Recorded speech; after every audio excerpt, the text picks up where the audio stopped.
to Last of the Wild Man. This week we're going to go through part 4 of the Iron John series, basically just finish up that story. There's a big chunk left, but we're just going to kind of scoot through it.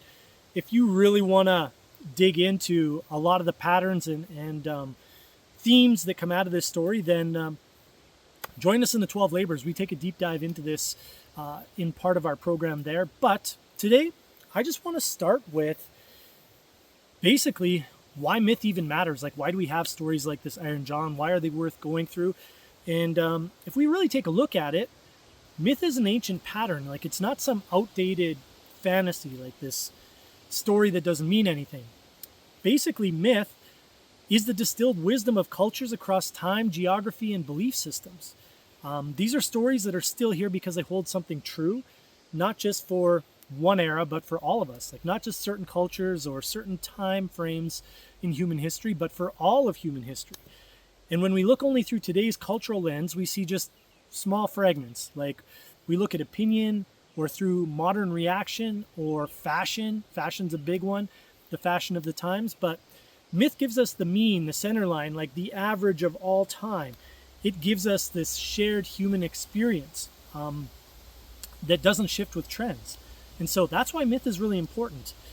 It doesn't tell you what to think. It basically shows you what every man has always had to face. And in Iron John, we're going to look at what that talks about. What does the end of the story of Iron John tell us about the wild man? So let's pick up where we left off last week. So basically, the wild man lets the boy go. He basically abandons him because he basically failed 3 times at the spring. Then he's got to go off on his own. And we talked about, like, it looks like abandonment, but really it's just the foundation for his trial, for him to go out on his own, to go from a boy, have these trials now on his own to become a man. And that's kind of where we pick up. But again, we're going to we're going to scoot through this quick this week and just kind of come to the end of the story. So basically, the boy, he goes off, he looks for a job, he's on his own now, gets a job in the city, in the castle, but he doesn't want to take his hat off. One day the cook's like, hey, take off your hat when you come serve the dinner. He's like, oh, I can't, I have a sore on my head. He's like, well, why? Like, this is weird. He's like, I'm going to trade you. And he trades him for one of the gardener's kids. So now he's basically downgraded, works for a gardener, and whatever, does his thing, he's working away. The princess sees his blonde hair one day, wants to know something about him. And he ends up going through this whole period of time where he actually dresses up as a knight. He takes on some events within the castle walls. He actually proves himself through multiple trials, but he always comes back and turns into this little gardener boy. So no one really knows who he is. No one knows who the knight is who's winning these challenges in the arena. But the gardener always has this boy show up back. So that basically comes to the end of the story. And then one day they demand to know who he is. And so the truth comes out that this whole time, this young gardener's boy was this knight who was winning these challenges. The princess knew that there was something to him because of his blonde hair. He's not just some peasant. He's got to have some kind of lineage to him. Finds out that he does have a royal lineage, his king and queen parents from the beginning. So they end up getting married. Now, the interesting part at the end of the story is that he gets married, he's engaged to the princess, and then his own parents show up. They're excited because they thought they'd lost him for life. And while they're having the ceremony, this other stately king comes in. And he has this presence to him, and he's this old, wealthy king. And he says to the boy, oh, I'm not just the king. I am the wild man. I was set in a curse, and you unleashed that, and here I am today. I told you I had all this wealth and all these gifts.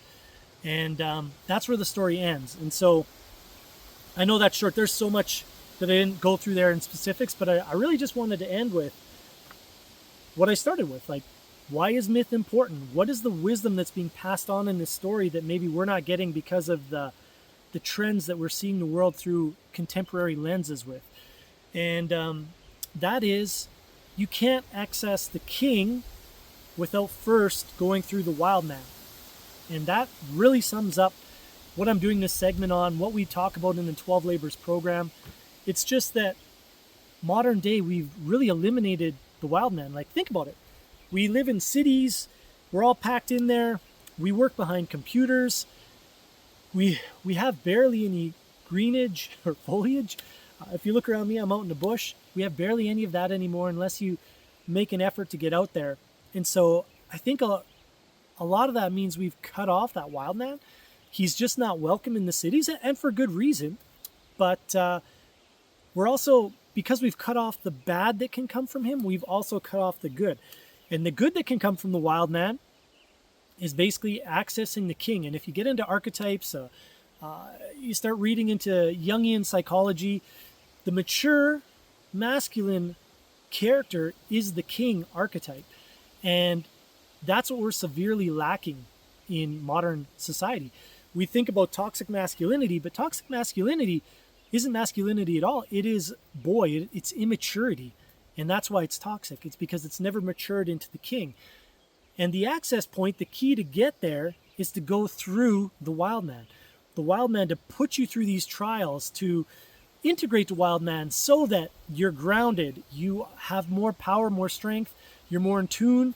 All these different aspects that come from this primal, intuitive, basically natural force within you that ties you to your masculinity. And that's really what I wanted to talk about coming out of Iron John, is we forget about that. We think the wild man's just some teenage spurt we go through, or a little time frame that we go through. But that's us just testing the waters, and we never fully integrate with it.